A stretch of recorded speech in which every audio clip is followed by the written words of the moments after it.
पहाड़ी श्रृंखला अरावली क्या अब अपने अस्तित्व की आखिरी लड़ाई लड़ रही है? सुप्रीम कोर्ट की एक नई परिभाषा और दावा की 90% हिल्स माइनिंग के लिए वल्नरेबल हो सकती है। इन्वायरमेंटलिस्ट चेतावनी दे रहे हैं कि ये सिर्फ पहाड़ों का मामला नहीं है, बल्कि पानी, हवा और भविष्य की सुरक्षा का सवाल है। आज इस वीडियो में हम साइंस, लॉ और ग्राउंड रियलिटी तीनों को जोड़कर समझेंगे। अरावली की असली इम्पोर्टेंस, कंट्रोवर्सी क्या है और सच में खतरा कितना बड़ा है। वीडियो को अंत तक देखिएगा, क्योंकि जो बातें शुरुआत में छोटी लगेगी वही आखिर में सबसे भारी साबित होगी। अरावली पर्वत श्रृंखला भारत की सबसे पुरानी फोल्ड माउंटेन सिस्टम मानी जाती है, जिसकी उम्र लगभग 3.2 अरब साल बताई जाती है, जो कि लगभग 600 से 800 किलोमीटर में राजस्थान, हरियाणा, दिल्ली, एनसीआर, गुजरात तक फैली हुई है। दुनिया की कुछ गिनी चुनी प्री हिमालयन फॉर्मेशन में से एक अरावली सिर्फ एक पहाड़ नहीं है, ये भारत के भूगोल की रीढ़ है। Hard crystalline rocks, weathering resistance structure, ancient erosion system,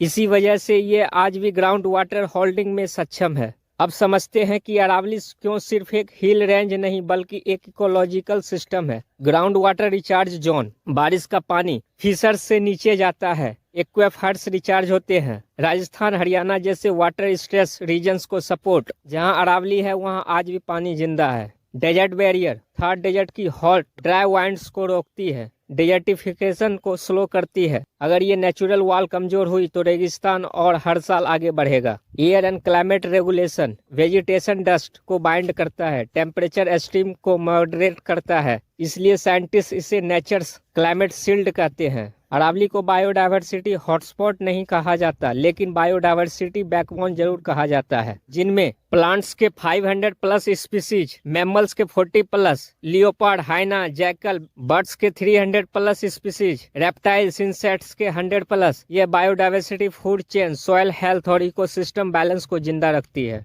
नवंबर 2025 में सुप्रीम कोर्ट ने अरावली हिल्स की परिभाषा को 100 मीटर हाइट क्राइटेरिया के आधार पर रीडिफाइन किया। पर कोर्ट का इंटेंट इलीगल माइनिंग रोकना, इलीगल क्लैरिटी लाना, लेकिन यहीं से कंट्रोवर्सी शुरू हुई। इन्वायरमेंटलिस्ट का दावा, छोटी पहाड़ियां, बेस जोन, स्लोप्स अब हाइट डिफिनीशन में फिट नहीं होगी, लीगली अनप्रोटेक्टेड हो सकती है, फ्यूचर माइनिंग प्रेशर बढ़ेगा। क्रिटिक्स कहते हैं इकोलॉजी ऊंचाई से नहीं, फंक्शन से तय होती है। लेकिन गवर्नमेंट का कहना है 90% अरावली अब भी प्रोटेक्टेड है। माइनिंग सिर्फ 0.19% एरिया में संभव। एनसीआर में माइनिंग पूरी तरह बैंड, प्रोटेक्शन डाइल्यूट नहीं हुई। सरकार कहती है पैनिक फैलाया जा रहा है। अब सवाल ये नहीं कि कौन सही है, बल्कि ये है कि रिस्क क्या है। पॉसिबल इम्पैक्ट्स, वाटर टेबल गिरना, डेजर्टिफिकेशन बढ़ना, एयर क्वालिटी खराब होना, वाइल्ड लाइफ कॉरिडोर टूटना, सॉइल इरोजन, क्लाइमेट एक्सट्रीम्स, ये शॉर्ट टर्म नहीं बल्कि लॉन्ग टर्म डैमेज है। साइंस कहता है इकोसिस्टम को सिर्फ हाइट से डिफाइन करना इनकम्प्लीट अप्रोच है, because ecology depends on continuity, soil depth, vegetation, water flow.